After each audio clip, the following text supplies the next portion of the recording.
Hi, this is Pedro Silva, author of It's All in Me, now out on Kindle, and I approve this message. So, why am I making a review of my own book?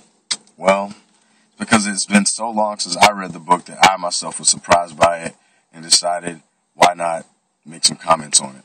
I wrote the book in 2004. Obviously, it's 2012 now. That's 8 years later.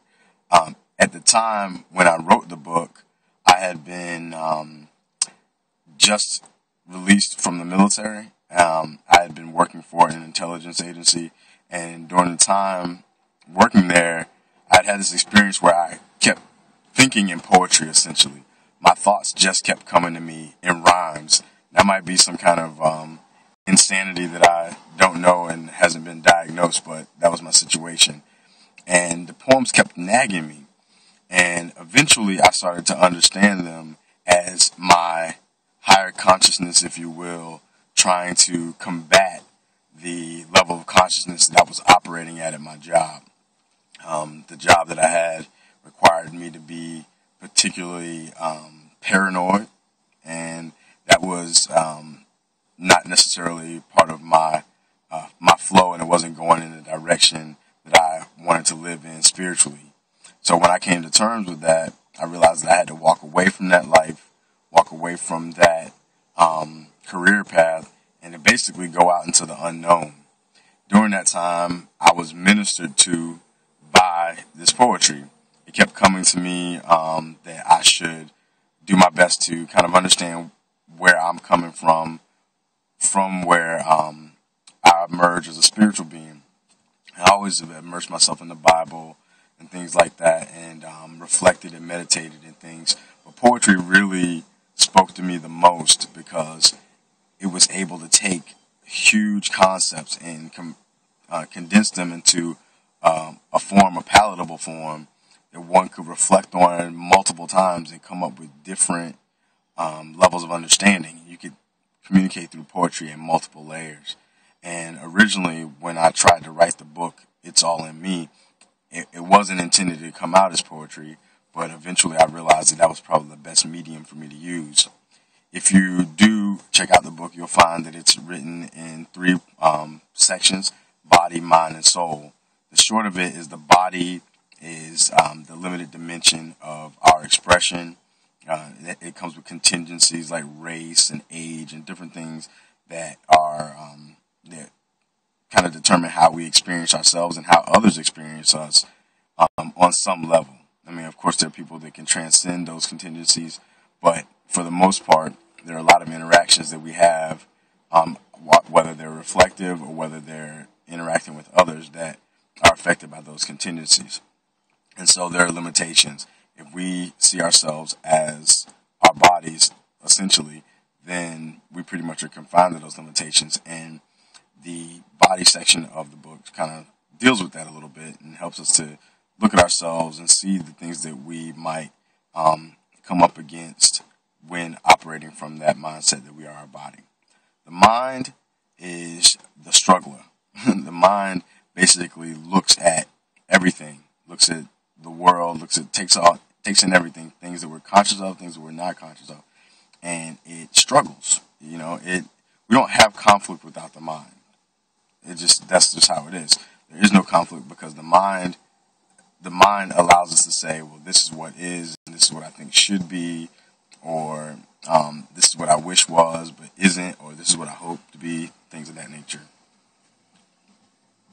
So the mind is essentially the struggler, but it also can lead us to a higher level of revelation.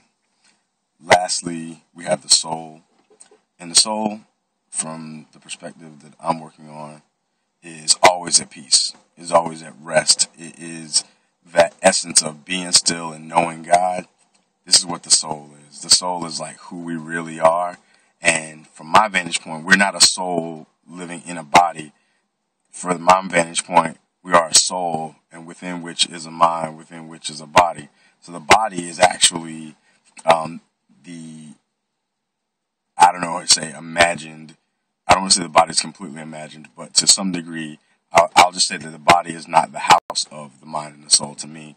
the soul is everything, and then within it, there's the mental operations, and then the limitations that we express ourselves in with relationship to the body. Anyway, when I wrote the book, I kind of made it as a roadmap for myself and for other people who might be struggling with some of these ideas of who they are, who they were told they were supposed to be, things of that nature. And ultimately, the book is intended to be a revelation for people to discover and to project into the poetry who they really are. Because on a soul level, I do believe that we all know who we really are, and yet we are distracted by lots of things in the world. And this book's intention is to make us pay attention to those distractions, struggle with them, and then release them, and to discover the reality of our being. So this book is not intended to be read from cover to cover.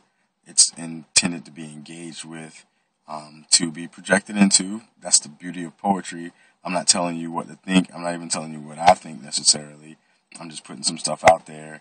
And as you engage with it, you will start to, if you fully engage with it, that is, you will start to realize how much of yourself is in it. Because whoever reads this is half the author. You know, it's not just me. There's just like that beauty of poetry that you can put yourself into it, and it's completely open to interpretation. And I hope that you read this and interpret it. And the reason I give it 5 stars is because after writing the book, I went to a dark place, and I was able to get out through the same book.